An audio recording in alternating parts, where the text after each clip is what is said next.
Hey, welcome to Dan's Model Works, and it is part. I can't remember what part it is. I'll flash it up on the screen here. And as implied from the thumbnail, what was it exactly I was supposed to be building here? This project has come to represent one of these things that I hate it when this happens to a project, that it just goes on way, way, way too long. And it's not the fault of the project, it's the fault of the person building it, me. So what we're supposed to be accomplishing here is building a CP Express and transport A train from anywhere from the mid 80s through to the mid 90s. And, it was supposed to be a straightforward project. And really, it hasn't been too terrible. It's just more the builder not having their crap together than anything to do with the project. Now, this picture you can see here, I didn't take this picture, but I'm 90% sure that it was taken at the CP Express and Transport Terminal in Ottawa, Ontario. Exactly when, I don't know. I'm pretty sure it's in and around the time that I worked there as a security guard, and that's what inspired this project. We're trying to get very close to this particular truck, and I very deliberately wanted mismatched trailers because CP Express had a ton of different trailers.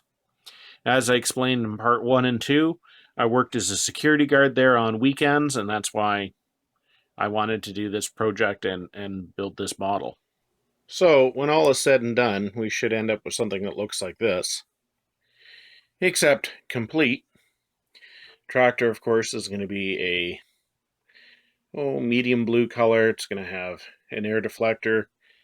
The trailers themselves are going to have the CP Express panel added to them. Won't necessarily be in this order. Obviously, these things can be interchanged. But don't ask me where I'm going to display this beastie when it's all done, because I don't know.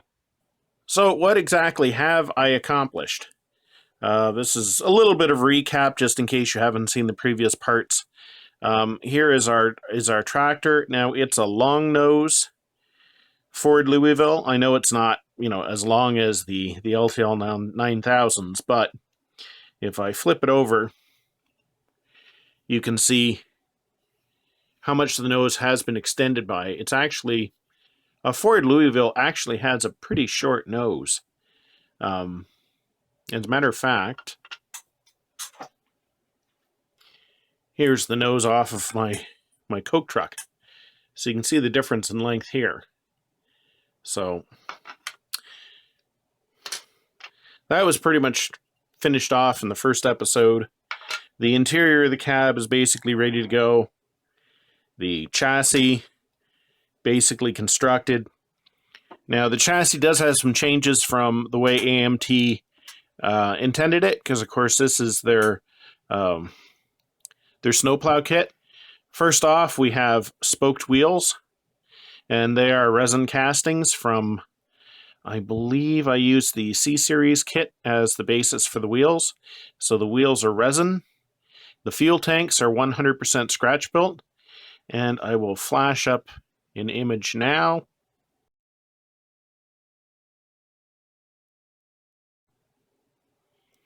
And yeah, that was probably part 2 or 3 that I scratch built the fuel tanks. And this was a Ford proprietary design. Basically, the fuel tank was kind of like a fat L shape with the battery box on the back. And it had an integral step right here. And you can see the other side is a mirror image.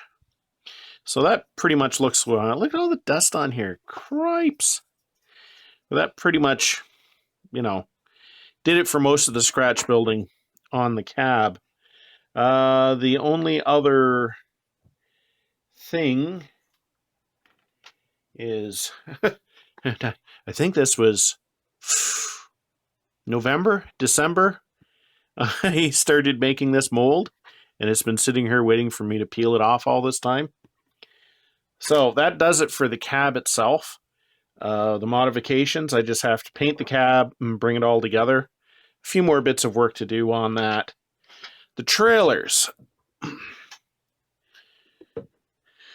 The first trailer here, it's tough trying to put big things on camera here. I largely built it stock. The only thing I did is I moved the landing gear back so that a dual tandem could fit underneath here. Didn't change much else. That's not to say there's not going to be some additions made. There's going to be a propane tank hanging underneath here. There's going to be a heater mounted here. Oh, and there's also going to be some form of crude anti-nosedive gear mounted on the front as well. So this was the trailer I didn't do much to. This one here, it had the same starts. I haven't done the resting on this one. Same kit. Basically, I threw away everything from the floor on up and scratch built that. And it's an unusual trailer. It's got these little chamfers on the corner.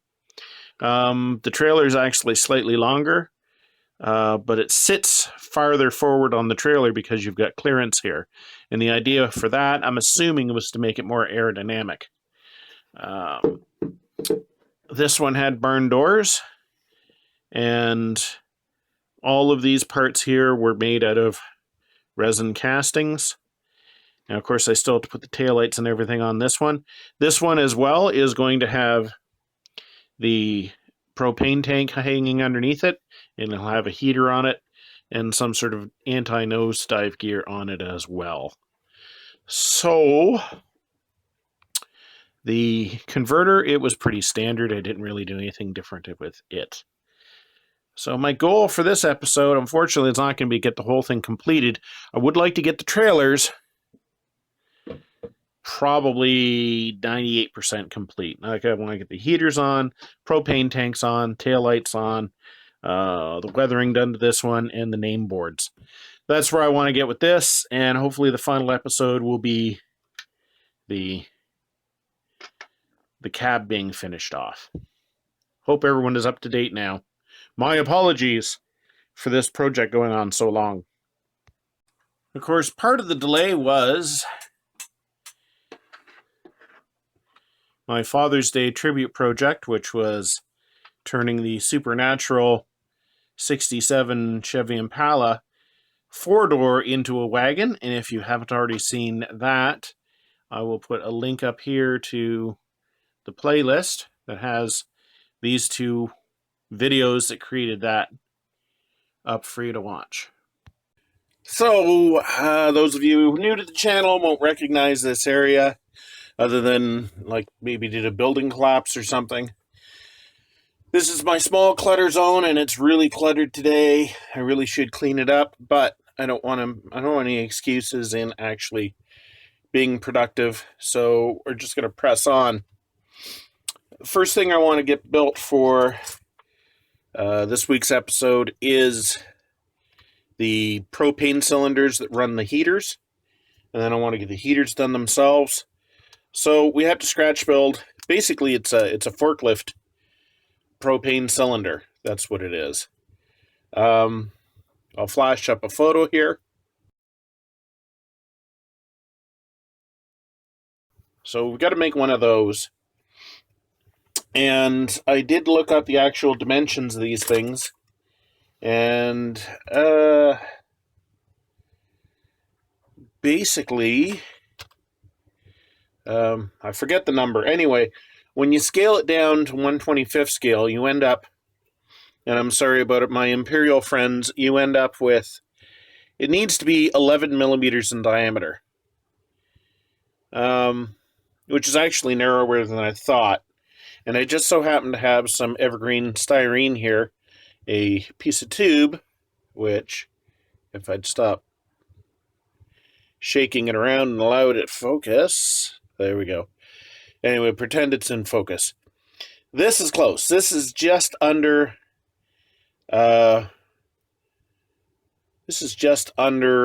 a centimeter. Basically, it's about 9 millimeters, 9.5, something like that. Which you might think, oh, that's going to end up making it too narrow. Well, actually, that should work out just fine because the forklift propane cylinders, there's a collar top and bottom. The bottom is just simply something that it sits on. They're slightly narrower than the rest of the cylinder. And I was wondering how I'm going to model those. And now what I'm going to do is I'm going to take another piece of styrene and I'm going to wrap the big piece with the small piece.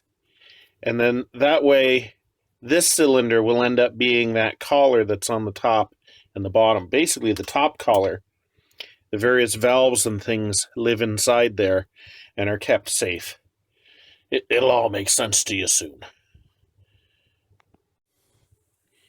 So this piece of plastic here that it's going to be tough for you to focus on is the height of the actual tank portion of our tank. Because remembering that there's a little vestigial collar on the bottom and a large column on the top, this hopefully is going to wrap around this cylinder because the collars really are not much narrower than the tank themselves. So what I've done is I've rounded the top and the bottom piece of this piece of styrene. And I'm hopefully going to pre-bend this to get it already kind of in the ballpark of being rounded. I haven't quite figured that out yet. Maybe a little bit of heat or something like that. And then I will wrap the cylinder with this. That's the plan. All right, it's a week later, a week of not getting squat done. But I finally sat down, I started working on this. I cut my wrapping piece to the right length. Hopefully it's slightly short and not too long. And you can see that I've got it probably, what's that, 80, 90% of the way glued on. And I've got these clothespins kind of holding everything in place. And then once the glue is set up, then I'm going to concentrate on this last little bit here, probably using the same clothespins to hold it down. But I've been trying to think of a different way of doing this. I didn't have a chance to go to the hobby shop and see if I could find a larger piece of styrene than this. I'm thinking this is the largest one that Evergreen makes, but I am probably wrong about that. I was actually thinking of possibly getting a piece of plumbing pipe, like PEX or something like that, and I couldn't find anything that was the right diameter, so I went back to my initial plan, flawed though it may be. So we're skipping forward a couple of days, and the hollow tubes have had basically a very large piece of styrene sprue glued inside. And that piece of sprue is the same length as the actual tank portion here. And I just packed a bunch of filler in top and bottom to block that off. And I've already scraped them a couple times. Still requires a little bit of work. And you can see the seam where my overwrap comes together. And as well, that's been filled up with Tamiya putty. So keep in mind, these are not barbecue cylinders. These are the industrial propane cylinders where the collars are almost the same diameter as the outside of the tank. And these are the really tall varieties. Most forklifts use a smaller one than this. So, creating these wasn't quite as difficult as I thought. It was just a matter of coming up with a method and getting on with it. if you're going to use this sort of method, I would recommend you get hold of some very small hose clamps and use those to squish the styrene down, because you'd be able to do it from all sides. Whereas the clothespins I used, you can only like really put force on from two sides at a time. But lessons learned. In this view here, you can see I've put all the various fittings and gauges and things in the end of our propane cylinders, as well as I've cut the gaps that are found. And it looks like most of these things have got 3 gaps on the outside, and they serve as handles to help pick them up, and as well a place where you can run the hose in there. Basically, we've got a gauge in the middle, and then we've got where you connect to, and there's a valve on there, and then there's another fitting over there. I think there's another one small gubbin that goes in there, but I'm not going to bother trying to put that in. They look busy enough as they are.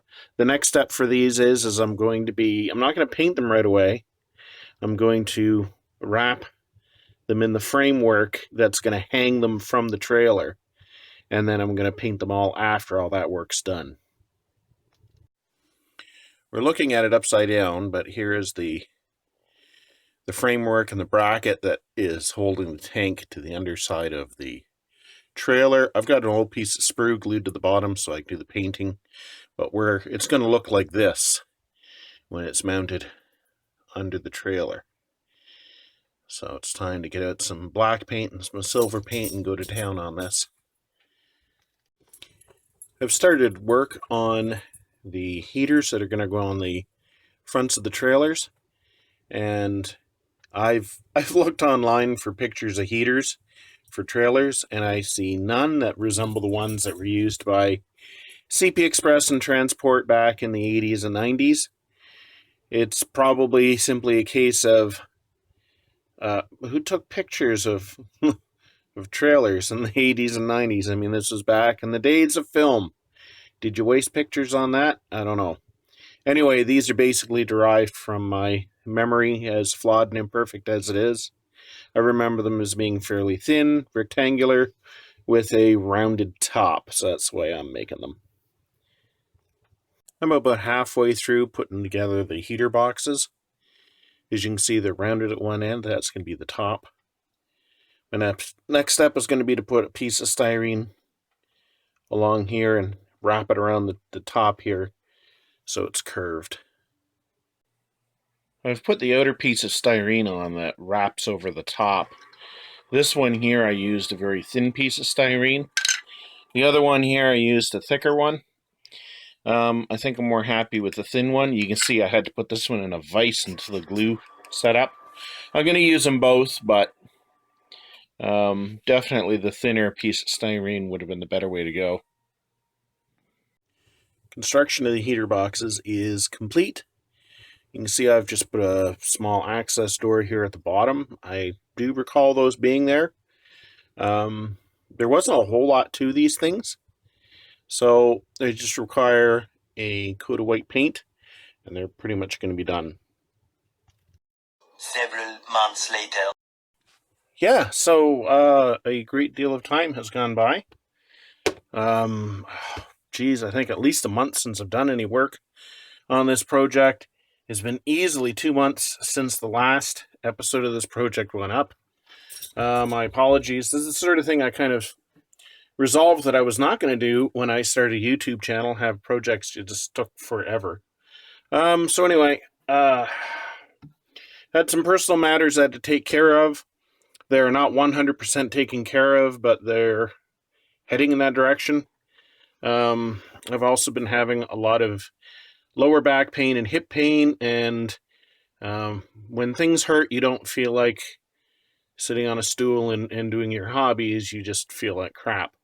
So, looking at the underside here, you can see I've got one of our tanks in place. I still need to do a little bit of the brass work on there, but you can see how they hang down. Now, this is something that these trailers were equipped with in the 90s. For all I know, this may not even be legal anymore. I know it looks pretty sketchy having a propane tank hanging down like this. But this is my angle front trailer here. You can see we've got that glued in place. It's going to have some weathering done to it, and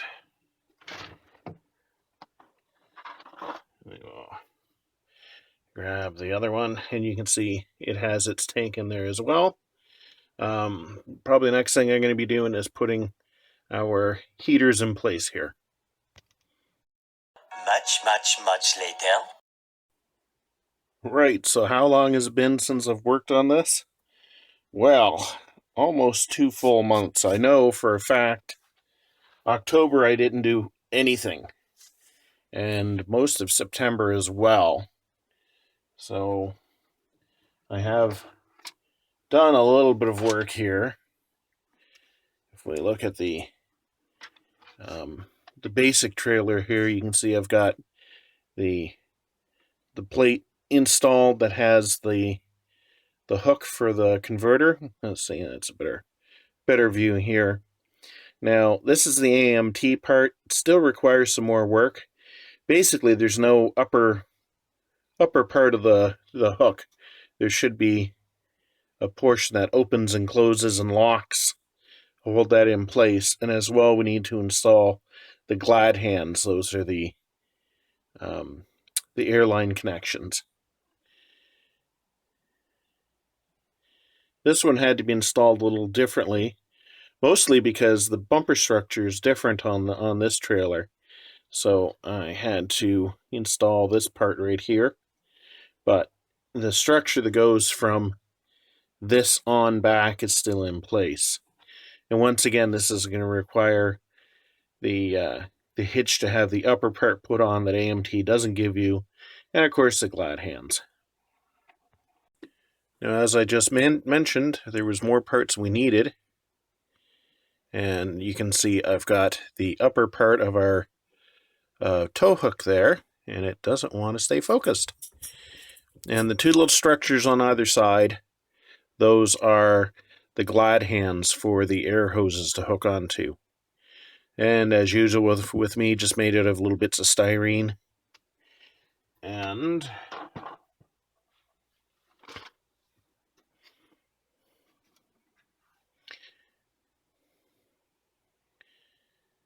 here is the other trailer. Funny thing, I needed 4 of these glad hand connectors. I had to make, I think, 7, because I dropped 3 of them on the floor and the carpet monster at them. So that's that little area taken care of now. I finally have glued on the heater boxes on the fronts of the trailers, and you can see that I've done some rust staining coming down from it. These were just mild steel sheet metal, so they tended to rust pretty badly. So I'm just going to do a little bit of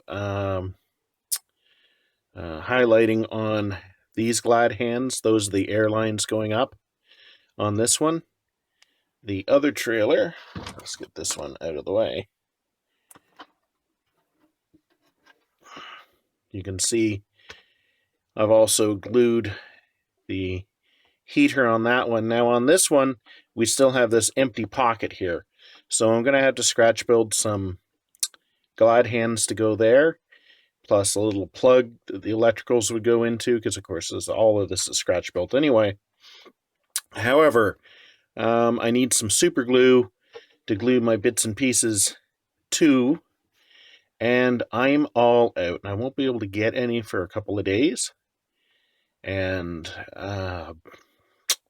I reviewed the footage that I have, and I've got over 20 minutes for this episode. So I think I'm gonna call it quits on this episode and wrap it up, since it'll be a few days before I can get some super glue. From the time I started this episode till this point has been way too long. So I figure, you know what, let's just cut our losses, put it up. And once again, for anyone who's been trying to follow this series, my apologies. There's probably going to be a couple other videos you see before we come back to this project. But until then, thanks for watching, and until next time, just keep on modeling.